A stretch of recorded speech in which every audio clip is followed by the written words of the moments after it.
Clearwater, a Hudson River sloop, a replica of her predecessors. Her purpose? To defend and restore the Hudson River, to conduct research, and to educate us as to the importance of preserving river life. She faces a challenge never before encountered. Her power is the spirit of the people she inspires. Welcome aboard.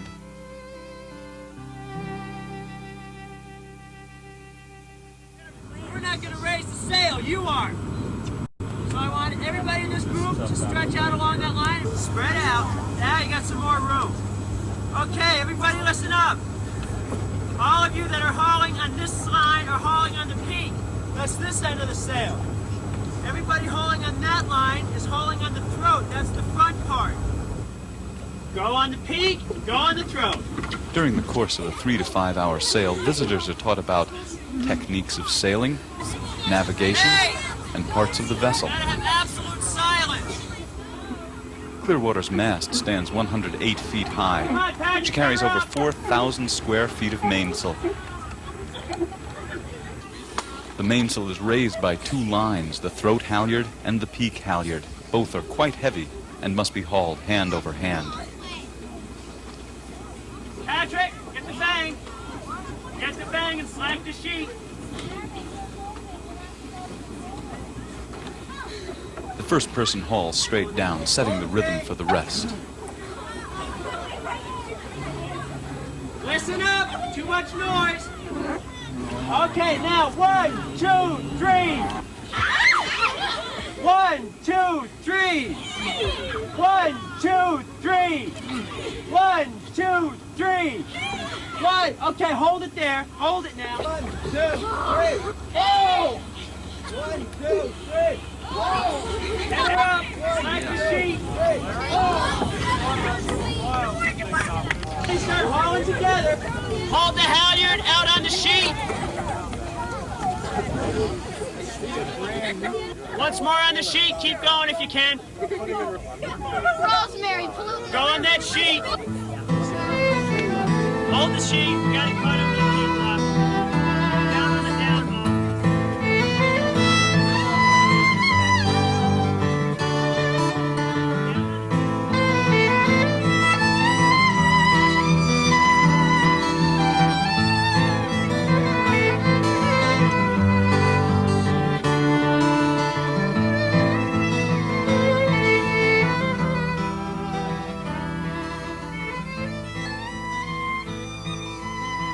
The on-board education program combines marine biology, history, environmental studies, and down-to-earth common sense.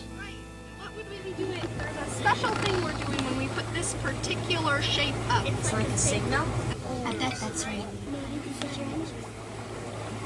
But what would keep us from just drifting with the tide or something? Your anchor. Got it. We can't, if we want to go south, we can't sail directly into the wind. We have to zigzag back and forth. You know, that's called tacking. What does this do? Push it that way. Okay, I'm glad you asked. Now, we also have a compass. Okay, on the chart here, that's called a compass rose.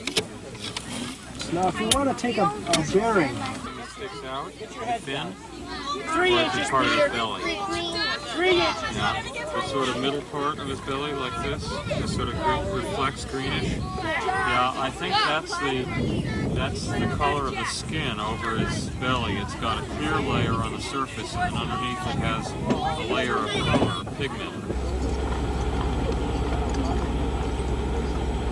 Now you know there's a lot of junk down there on the bottom, pieces of dead trees and old tires. And so sometimes the trawl catches on those things. They have to fish the trawl very carefully so that it doesn't get lost. What kinds of things do you think we might come up with in this net after it's been down there for 10 or 15 minutes? You mean like fish? Yeah, tell me loud so everyone can hear. Shad? It's possible. That's a possibility. Sturgeon? That's a possibility. Let's just brainstorm and see how many things you can think of that might come up in that net. Baby sharks? Sometimes they get sharks way down in the mouth of the Hudson. Once in a while they'll get one that comes up a little ways. Remember, the water up here is fresh. It's not salty anymore. As you come up from New York City, it gets less and less salty until finally it's really fresh water up here. Discoveries are made each time the nets are raised. Depending on the day, the catch may include the rarest species to be studied and then returned to the river. Oh, far out. Oh my On the net, please, because there may still be some They call it a fish in there. biggie.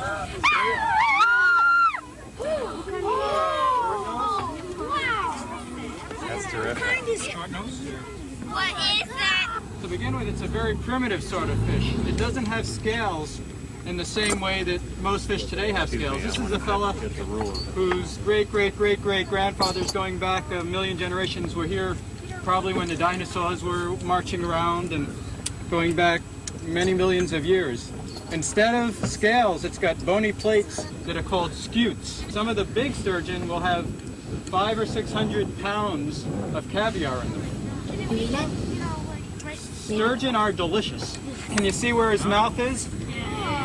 What do you think that says about what he might eat for dinner? Or where he might eat?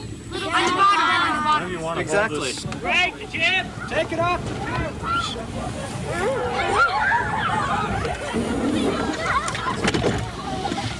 Hey, the main sheet!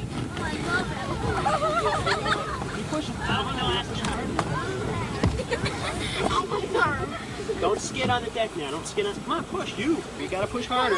Just don't slip on the deck. You gotta push harder. Push. Now you guys turn around and look at that sail. Yeah.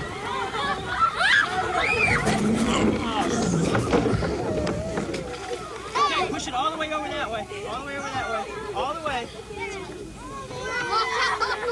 All the way. That's it. It's coming back. Is it gonna come back? Don't come back. The program teaches the importance of maintaining a balance between what we use and what we save. That what is done for one species is not necessarily good for another, and that continued effort is needed to provide a comprehensive plan to manage this magnificent yet fragile resource. Clearwater draws us to the river to experience its benefits. She provides us the vehicle for understanding that the river is life, and as the river flourishes, so shall we.